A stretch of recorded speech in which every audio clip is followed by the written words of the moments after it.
সবসময় টিভি চ্যানেলে সামাজিক মাধ্যম থেকে একেবারে সরাসরি মুখোমুখি অনুষ্ঠানের সম্প্রচার। আমরা এই মুহূর্তে এসেছি মুর্শিদাবাদের নওদায়। আমাদের সঙ্গে মুখোমুখি অনুষ্ঠানে রয়েছেন মুর্শিদাবাদ জেলা পরিষদের প্রাক্তন সভাধিপতি, তৃণমূল নেতা, দীর্ঘ সময় আগে ছাত্র অবস্থা থেকে যিনি রাজনীতিতে যুক্ত, আবার অধ্যয়নও করেছেন, মাস্টার ডিগ্রি করেছেন, অ্যানসিয়েন্ট হিস্ট্রিতে অনার্সও করেছিলেন, হিস্ট্রি নিয়ে সম্ভবত, তাই তো? সেই মানুষটা তার সভাধিপতি হিসেবে উল্লেখযোগ্য অনেক কাজ করেছিলেন। আমার যেটা মনে পড়ছে, খুব আপৎকালীন সময়ে, কোভিডের সময়ে উনি যখন সভাধিপতি ছিলেন, অনেক প্রত্যন্ত এলাকায়, গ্রামান্তরে অনেক মানুষের কাছে ঔষধ পৌঁছে দেওয়ার একটা দুরূহ কাজ, সেটা কিন্তু করেছিলেন বিনামূল্যে। পাশাপাশি 72 দিন মুর্শিদাবাদ মেডিকেল কলেজে যখন কোভিড পিরিয়ডে যারা পেশেন্ট পার্টি, রোগীদের পরিবারের লোকজন, দোকানপাট, হোটেল বন্ধ, বিভিন্ন জায়গা থেকে গ্রামান্তর তারা রাত্রিবাসও করেন মেডিকেল কলেজ ক্যাম্পাসে, তাদের জন্য 72 দিন ধরে একেবারে বিনামূল্যে খাবার দাবারের আয়োজন করেছিলেন তিনি সভাধিপতি থাকাকালীন। এগুলো আমাদের জানা কথা, কিন্তু একেবারে পুরনো ঘর তৃণমূলে তিনি ফিরে আসলেন। প্রশ্ন এটা দিয়ে শুরু করব যে তৃণমূল ছেড়ে আপনি কংগ্রেসে কেন গেলেন, আবার কংগ্রেস থেকে পুরনো ঘর ফিরে আসলেন কি কারণে? দেখুন, ওটা একটা আকস্মিক একটা ঘটনা, যে ঘটনার জন্য আমি প্রস্তুত ছিলাম না, দলও প্রস্তুত ছিল না। যে প্রয়াত মফিজউদ্দিন, তার একটা স্মরণসভা নিয়ে পার্টির সাথে আমার একটা দ্বন্দ্ব হয়েছিল। তো অতীত সেটা আর ঘেঁটে লাভ নেই। তো সেখান থেকেই আমি মনে প্রাণে একটা কষ্ট পেয়েছিলাম। তারপর আমি কংগ্রেসে যোগদান করি। কিন্তু কংগ্রেসে যোগদান করার পর নওদা বিধানসভা থেকে আমি জাতীয় প্রতীকে কংগ্রেসের হয়ে প্রতিদ্বন্দ্বিতাও করেছিলাম। কিন্তু তার পরবর্তী 21-এর পর থেকে প্রায় টানা 2024 এবং 25-এর কিছুটা সময়, এই দীর্ঘ সময়টা রাজনৈতিকভাবে কোথাও যেন আমার পায়ে বেরি ছিল, মানে আমাকে বেঁধে রাখা হয়েছিল। আজকে মুর্শিদাবাদ জেলায় লোকসভার টিকিট নিয়ে আপনারাও একটা সংবাদ করেছিলেন, বিভিন্ন দিল্লি থেকে একটা সার্ভেও হয়েছিল। সেই সমস্ত জায়গায় দাঁড়িয়ে মুর্শিদাবাদ লোকসভায় সেই সময় একটা প্রবল দাবিদার ছিল যে আমি ওখানে দাঁড়াচ্ছি। কিন্তু আমরা কি দেখলাম, রাতারাতি সেটা বামফ্রন্টকে, মোহাম্মদ সেলিমকে ছেড়ে দিল। এই যে সিপিএম এর সাথে সমঝোতা করলেন, তো একটা সময় এই সিপিএম এর বিরুদ্ধে লড়াই করেই তো আমরা কংগ্রেস পার্টিটা এই দীর্ঘদিন ধরে পশ্চিমবঙ্গে সিপিএম এর বিরুদ্ধে লড়াই করে কংগ্রেস পার্টি ঘাত প্রতিঘাতের মধ্যে দাঁড়িয়েছিল। আবার সেই সিপিএম এর পার্টির কাছে আত্মসমর্পণ করলো। এটা আমার কাছে অত্যন্ত, মানে কি বলবো, খারাপ লেগেছিল। তার পরবর্তীতে পার্টির রাজনৈতিক কর্মসূচি, রাজনৈতিক কর্মযোগ্য, জেলায় যে ধরনের যোগ্যতা পাওয়ার কথা ছিল, জেলা সভাপতি হিসাবে আবু হেনা সাহেব একজন অসুস্থ ব্যক্তি, দিনের পর দিন তাকে প্রমোট হিসাবে রেখে দেওয়া হলো, কিন্তু বাস্তবে তাকে কাজ করতে দেওয়া হলো না। তো এই সমস্ত বিভিন্নভাবে আজকে কংগ্রেস পার্টিটা একটা দাস অ্যান্ড কোম্পানিতে পরিণত হয়েছে। এই সমস্ত জায়গায় বীতশ্রদ্ধ হয়ে রাজনৈতিক মানুষের সাথে সম্পর্ক, বিভিন্ন মানুষের সাথে চলাফেরা, সারা মুর্শিদাবাদ জেলায় মানুষের সাথে প্রতিনিয়ত যোগাযোগ, সেই সুবাদে দেখলাম যে এখান থেকে লড়াই করা যাবে না। তাই আমার পুরানো দল কাছে আমি মানে পরিত্রাণ প্রায় চাই। ঠিকই বলেছেন, যে পুরাতন দল, আমি দিদিমণিকে ভাই মেল করেছিলাম। দিদিমণি সেটা জেলা সভাপতিকে বলেছিলেন, বাংলার মুখ্যমন্ত্রী মমতা বন্দ্যোপাধ্যায়, সর্বোপরি অভিষেক ব্যানার্জিকেও আমি মেল করেছিলাম। তিনিও আমার প্রতি সহমত পোষণ করেছিলেন, জেলা সভাপতিকে বলেছিলেন জয়েন করে নিতে। আমি তাদের কাছে চিরকৃতজ্ঞ, মমতা বন্দ্যোপাধ্যায় এবং অভিষেক বন্দ্যোপাধ্যায়ের কাছে। তারা আমাকে আবার সে আগের জায়গায় ফিরিয়ে এনেছে। কংগ্রেস এবং অধীর চৌধুরীরা বলছেন বিভিন্ন সভা মঞ্চে যে সামনে 26-এ মুর্শিদাবাদ, মালদায় এই ধরনের জেলাতে কংগ্রেস তার হারানো মাটি পুনরুদ্ধার করবে, আপনি কি বল? সেরকম তো 24-এ তো ছিল, 24-এও কংগ্রেসের একটা সম্ভাবনা ছিল এই জেলায়, কিন্তু এই ছোট জগন্নাথ পার্টির কোনো কর্মসূচি নাই। এখানকার দল বিজেপির সুরে কথা বলে, এখানকার সর্বোচ্চ নেতা বিজেপির হয়ে প্রতিদিন গুণগান গায়, এবং প্রতিনিয়ত একজন সুস্থ মস্তিষ্কের মানুষ হলে একজন বাংলার মুখ্যমন্ত্রীকে প্রতিদিন গালিগালাজ, বা যে ভাষায় একজন মহিলা মুখ্যমন্ত্রীকে গালিগালাজ করছেন, এটা মানুষ ভালো চোখে নিচ্ছে না। তাই মনে করি কংগ্রেসে এই মুহূর্তে দাঁড়িয়ে, কংগ্রেস প্রথম অথবা দ্বিতীয় না, এই মুহূর্তে তৃতীয়র জন্য, তৃতীয় স্থান দখল করার জন্য হয়তো মুর্শিদাবাদ জেলায় আগামী দিন লড়াই করবে, এর বেশি কিছু না আমি মনে করি। কেউ কেউ বলার দাবি করছেন, কেউ কেউ বলার চেষ্টা করছেন যে তৃণমূলের পাশ থেকে সংখ্যালঘু এবং সংখ্যাগুরু ভোটের একটা অংশ সরে যাচ্ছে, এটা কি ঠিক মনে হয়? মোটেই না। দেখুন, আজকে বাংলার মুখ্যমন্ত্রী একদিকে যেমন দীঘায় জগন্নাথ মন্দিরও তৈরি করছেন, আবার দেখবেন এই যে মাইনরিটি কমিউনিটি মানুষ, আমরা যারা মুসলিম ধর্মাবলম্বী মানুষ আছি, আজকে পশ্চিমবঙ্গের বাইরে দেখবেন যেখানে যাবেন, আমাদের গ্রামাঞ্চলে, আমাদের এলাকায় প্রচুর মাইগ্রেন্ট লেবার আছে, পরিযায়ী শ্রমিক আছে। আজকে ইউপিতে যাবেন, তাদেরকে মারছে। উড়িষ্যায়, পার্শ্ববর্তী রাজ্য উড়িষ্যায় যাবেন, সেখানে মারছে। বিহারে মারছে। দিল্লিতে কাজ করতে দিচ্ছে না, মহারাষ্ট্রে দিচ্ছে না, হরিয়ানায় দিচ্ছে না, রাজস্থানে দিচ্ছে না। সেই দিক থেকে দাঁড়িয়ে আমাদের মুর্শিদাবাদ জেলায় এই ধরনের ঘটনা তো, আর যাই হোক, মমতা বন্দ্যোপাধ্যায় বুক দিয়ে সর্বধর্মের সমন্বয় রেখে আজকে যেমন হিন্দু তেমনি মুসলমান সকলকে বুক দিয়ে আগলে রেখে সম্প্রীতির শ্রেষ্ঠ উদাহরণ মমতা বন্দ্যোপাধ্যায় ধরে রেখেছে। তাই আমি মনে করি এই মুহূর্তে মুসলিম কমিউনিটির কাছে সারা পশ্চিমবঙ্গের যে সমস্ত রাজ্যগুলো আছে, তার মধ্যে পশ্চিমবঙ্গ সেফ এবং সিকিওর আমি মনে করি, এবং সমস্ত ধর্মের মানুষের কাছে এটা আমার ব্যক্তিগত মত। ওয়াকফ আইনের প্রতিবাদ করার নামে যে ধুলিয়ান ইনসিডেন্ট হলো, জঙ্গিপুর হলো, জলঙ্গিতে বিডিও অফিস ভাঙচুর হলো, কি বলবেন আপনি? দেখুন, ওয়াকআপটা হচ্ছে জাতীয় ইস্যু, এবং আমাদের প্রত্যেকটা মুসলিম কমিউনিটির বা মুসলিম ধর্মাবলম্বী মানুষের কাছে ওয়াকআপ একটা আবেগ।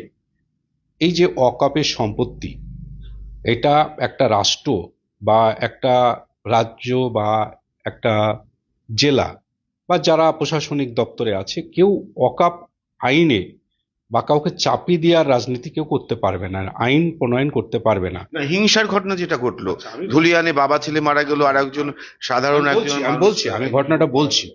এই যে কেন্দ্রের বিজেপি সরকার যে ওয়াকআপ ইস্যু বা ওয়াকআপ আইনটা, যেটা অ্যামেন্ডমেন্ট আইন পরে আইনে পরিণত হয়েছে, সেটা নোটিফিকেশনও করেছে, তো সেখানে ওয়াকআপ বোর্ডে অমুসলিম প্রতিনিধিত্ব রেখেছে, এবং এর জন্য সুপ্রিম কোর্টে 72টা মামলাও চলছে।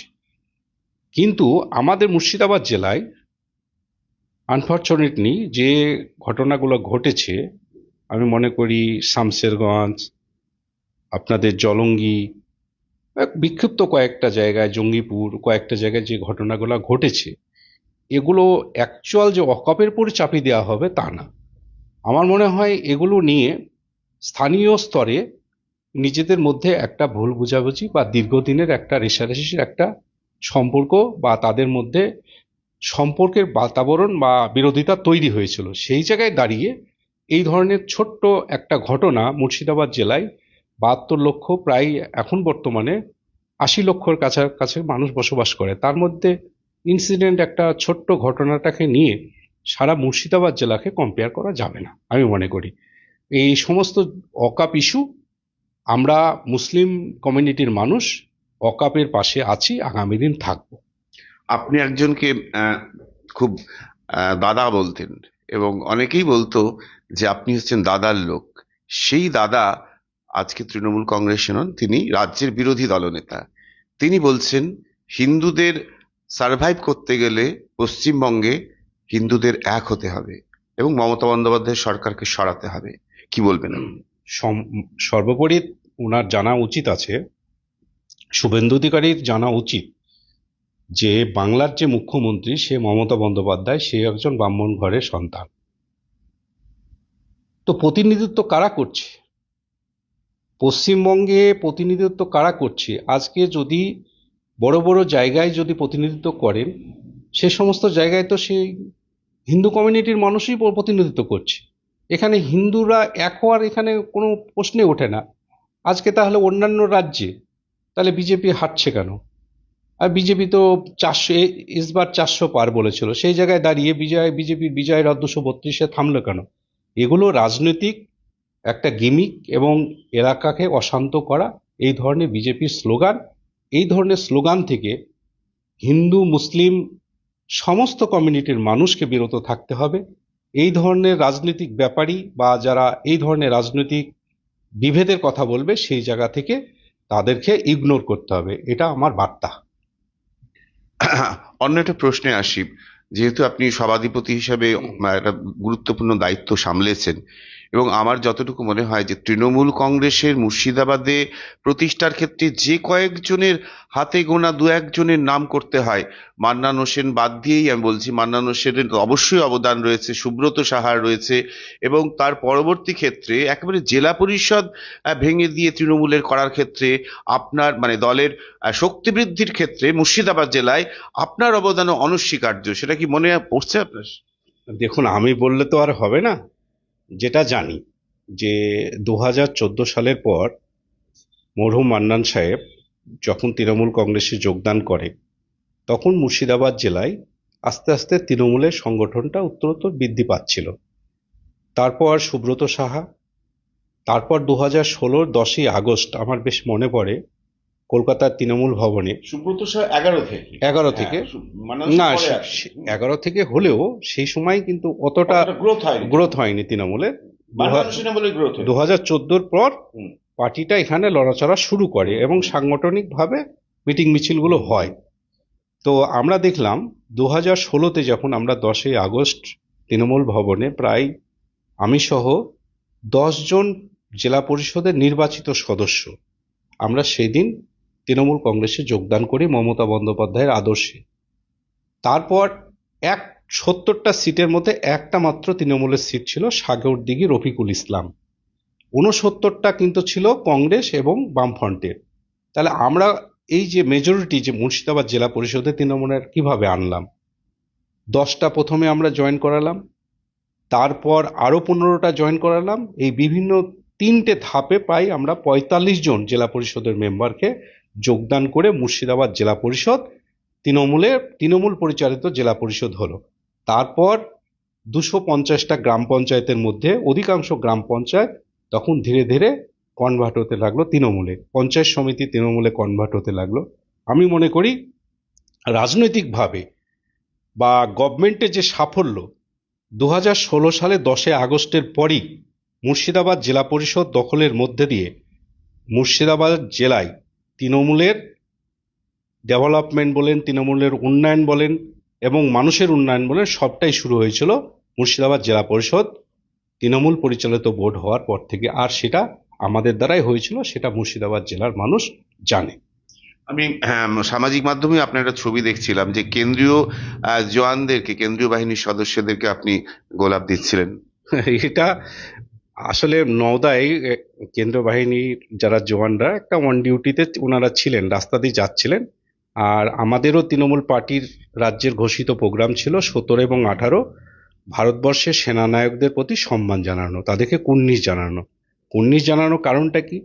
দেখবেন যে সিয়াচেন এমন একটা জায়গা যেখানে -70 ডিগ্রি তাপমাত্রা থাকে, এবং রাজস্থানে দেখবেন সেখানে 55-60 ডিগ্রি তাপমাত্রা।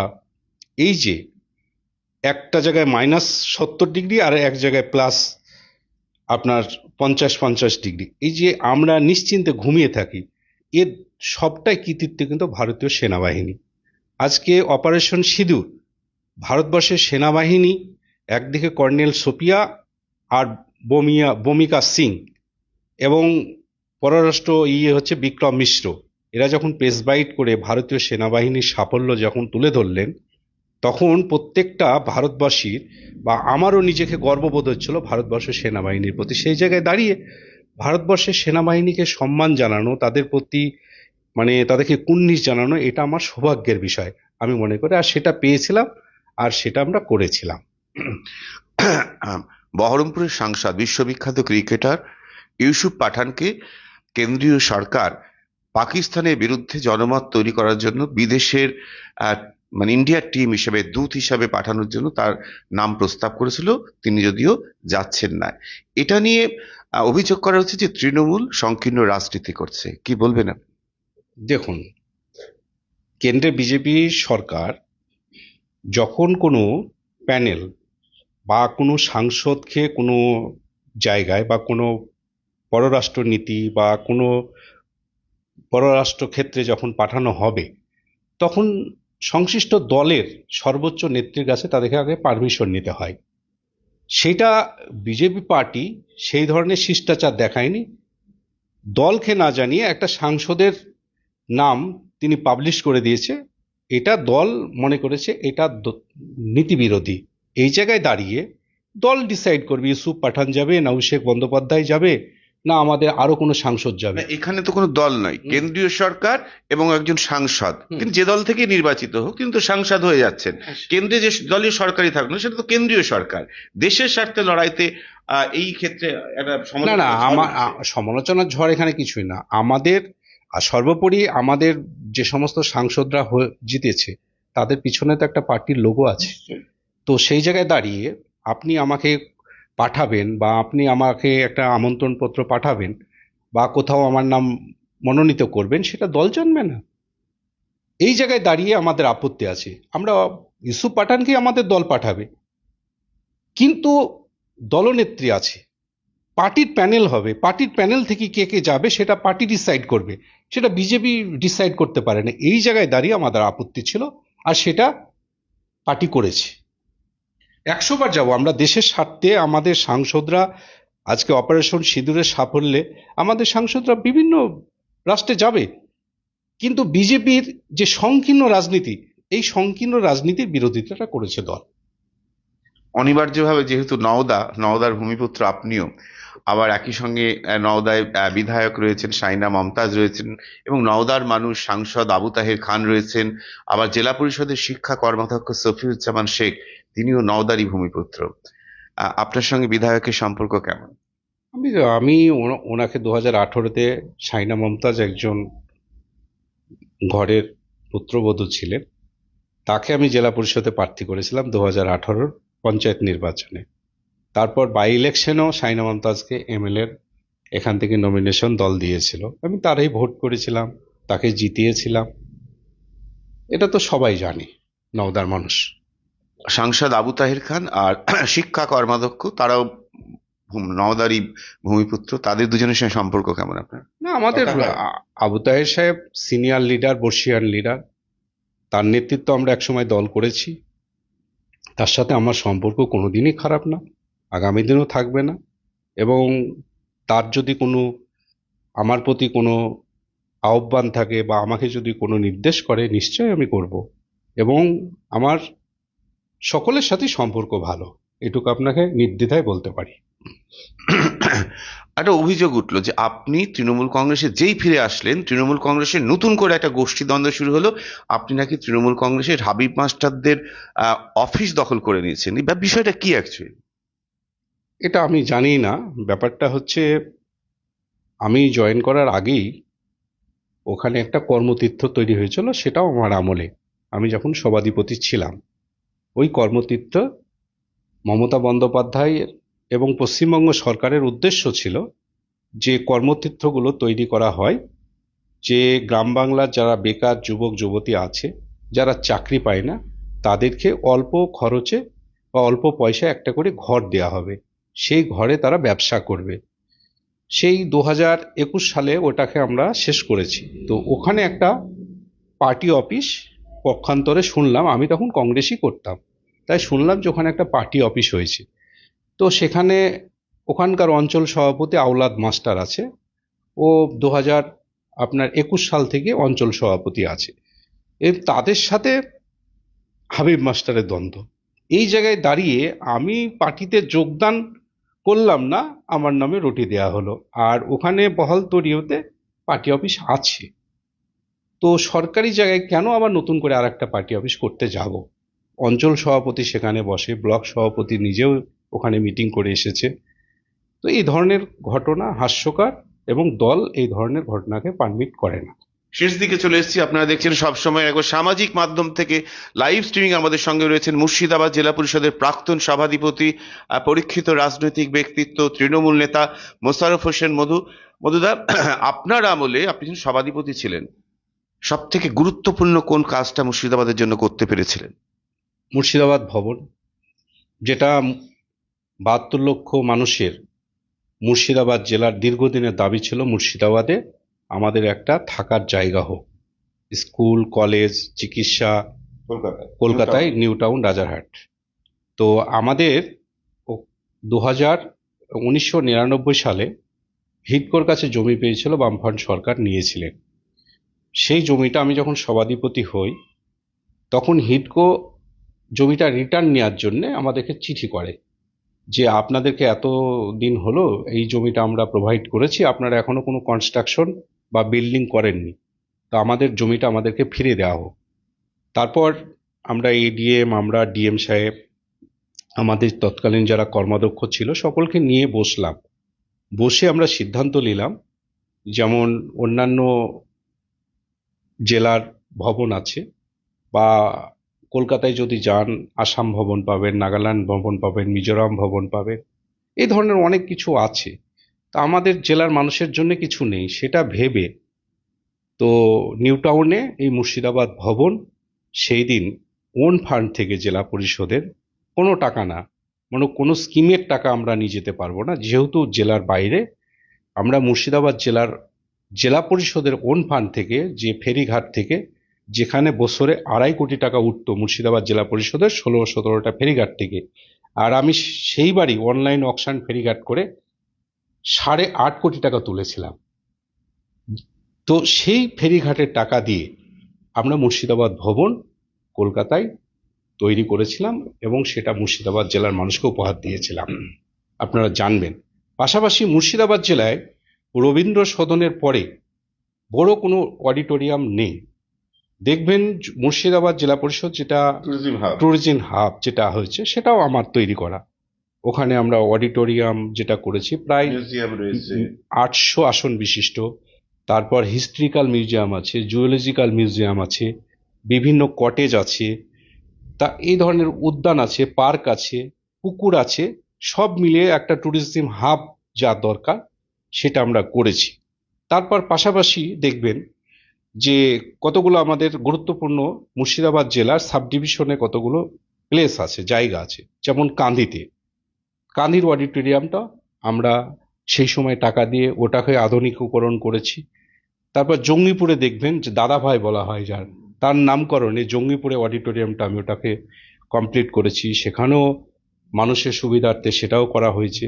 তারপর দেখবেন লালগোলা দীর্ঘদিন পড়েছিল, লালগোলা অডিটোরিয়াম, সেটাকেও আমরা কাজ শুরু করেছি আমার আমলে। তারপর অনেক ব্রিজ হয়েছে, রাস্তাঘাট হয়েছে, একসময় ভোট বয়কট হয়েছিল। হরিহরপাড়ে যে ব্রিজটা হয়েছে, ওটা কি আপনার আমলে ছিল না? হ্যাঁ, তখন আমাদের আমলে মাননীয় মুখ্যমন্ত্রী শিলান্যাস করেছিলেন। তারপর রাধানগর ঘাট ব্রিজ, যেটা পলাশিপাড়া, এটাও অসম্পূর্ণ ছিল, এটাকেও আমি সম্পূর্ণ করেছি।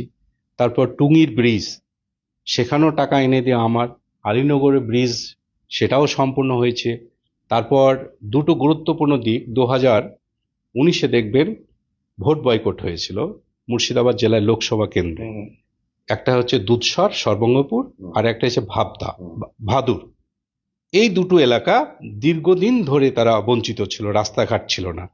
তো আমরা আসার পর ভাবদা টু ভাদুর এই রাস্তা কমপ্লিট করেছি। তারপর ত্রিমোহিনী টু সর্বঙ্গপুর এই রাস্তাও কমপ্লিট করেছি, আর সেখানে ভোট বয়কট হয় না। এরকম অজস্র অগণিত কাজ মুর্শিদাবাদ জেলার মানুষের জন্য করেছি। পাশাপাশি লকডাউনে মুর্শিদাবাদ জেলার মানুষের যেভাবে পাশে থেকেছিলাম, যেভাবে কোভিড পরিস্থিতিতে মানুষ যেখানে গৃহবন্দী ছিল, ঘর থেকে বেরোয়নি, কিন্তু আমরা সেখানে জীবনের ঝুঁকি নিয়ে আমরা মানুষের পাশে দাঁড়িয়ে মানুষকে পরিষেবা দিয়েছিলাম লকডাউনে। এটা আমার মনে পড়ে, খুব কঠিন সময়। মানে খুবই কঠিন সময় যে মুর্শিদাবাদ মেডিকেল কলেজের কথা আপনার মনে আসছে। তো আমার একটু কথাটা মনে পড়ে গেল, আমি শুরুতেই তো বললাম। আমি শেয়ার করছি এই কথাটা। আমার খুব করুণ, মানে আমি যখন মেডিকেল কলেজে এমএসবিপি প্রিন্সিপাল আমরা যখন মিটিং করে নামছি, তখন মুর্শিদাবাদ মেডিকেল কলেজের সিঁড়িতে কতগুলো মহিলা বসে আছে, তাদের দোকান টোকান সব বন্ধ। একটা মহিলা ফারাক্কা থেকে ওর বাচ্চার একটা অসুস্থ এসছে 4 দিন না 3 দিন আগে, বাড়ি থেকে কটা রুটি নিয়ে এসেছিল। তার মধ্যে দুটো রুটি অবশিষ্ট ছিল, সেই রুটিগুলো শুকিয়ে পাঁপড়ের মতো হয়ে গেছিল, দিয়ে জল দিয়ে ভেজাচ্ছে আর চিনি দিয়ে ওটা খামোছি। আপনারা কি করছেন? বলছে আমাদের খাবার নাই, হোটেল বন্ধ, বাড়ির লোক আসতে পারছে না লকডাউনে। আমারও খুব করুণ অবস্থা। তো তারপরের দিনই আমি আমার সমস্ত স্বেচ্ছাসেবী টিম আছে তাদেরকে বললাম যে 2 টাইমস মুর্শিদাবাদ জেলা পরিষদের উদ্যোগে বা সভাধিপতির উদ্যোগে এই মুর্শিদাবাদ মেডিকেল কলেজে রান্না করা খাবার 2 টাইমস দেওয়া হবে, একটা 10টার সময় আর একটা রাতের সময়। এটা 72 দিন কন্টিনিউ আমি করেছিলাম। এটা আমার সব থেকে মনে পড়ে সেই দিনকার কথা। তারপর অনেক অসহায় মানুষ যারা অসুস্থ, যার ছেলে বাইরে থাকে, যাদের ওষুধ কেনার সামর্থ্য নাই, আমাদেরকে ফোন করেছে, মেডিসিন তার বাড়িতে আমাদের স্বেচ্ছাসেবী টিম পৌঁছে দিয়েছে। নিজস্ব কাজ হয়েছে মুর্শিদাবাদ জেলায় সেই সময় লকডাউনে, মানুষের পাশে দাঁড়িয়েছে। এখন শেষ দিকে আর দুটো প্রশ্ন না করলেই নয়, এই ইন্টারভিউটা সম্পূর্ণতা পাবে না। মুখ্যমন্ত্রী মমতা বন্দ্যোপাধ্যায় যে বিভিন্ন ক্ষেত্রে সাংগঠনিক পরিবর্তন হয়েছে, কিন্তু বহরমপুর মুর্শিদাবাদ সাংগঠনিক জেলায় ফের আস্থা রেখেছেন কান্দির বিধায়ক অপূর্ব সরকারের প্রতি। কি বলবেন? এই অপূর্ব সরকার ফের বহরমপুর মুর্শিদাবাদের জেলা সভাপতি, মুখ্যমন্ত্রী নিজে আস্থা রেখেছেন, অভিষেক বন্দ্যোপাধ্যায়ের আস্থা রেখেছেন। তার নেতৃত্বে তৃণমূল কতটা সাংগঠনিকভাবে এগিয়ে যাচ্ছে 26-এর দিকে? দেখুন, অপূর্বদা বরাবরই একজন প্রখা রাজনীতিবিদ। ছাত্র অবস্থা থেকেই তিনি রাজনীতি তার হাতে খড়ি, এবং দীর্ঘ লড়াই সংগ্রামের মধ্যে দিয়ে অপূর্বদা বড় হয়েছে। 3-4বারের এমএলএ, 4বারের এমএলএ। তারপর কান্দি পৌরসভাকে তিনি সুষ্ঠুভাবে পরিচালনা করেছেন, মানুষের উন্নয়ন করেছেন। তারপর সর্বোপরি এই যে 24-এর লোকসভা নির্বাচনে অপূর্ব সরকারের নেতৃত্বে মুর্শিদাবাদ জেলায়, যেটা বহরমপুর লোকসভা কেন্দ্র, সেখানে তিনি ইউসুফ পাঠানকে জিতিয়েছেন, আবু তাহের খানকে জিতিয়েছেন। আমি মনে করি মান্নান হোসেন বা আমাদের পরবর্তীতে মুর্শিদাবাদ জেলায় তৃণমূল যদি শেষ দিকে ভালো গ্রোথ করে, সেটা অপূর্ব সরকারের হাত ধরে হয়েছে, এবং কৃতিত্ব অপূর্ব সরকারের। একবারে শেষ প্রশ্ন।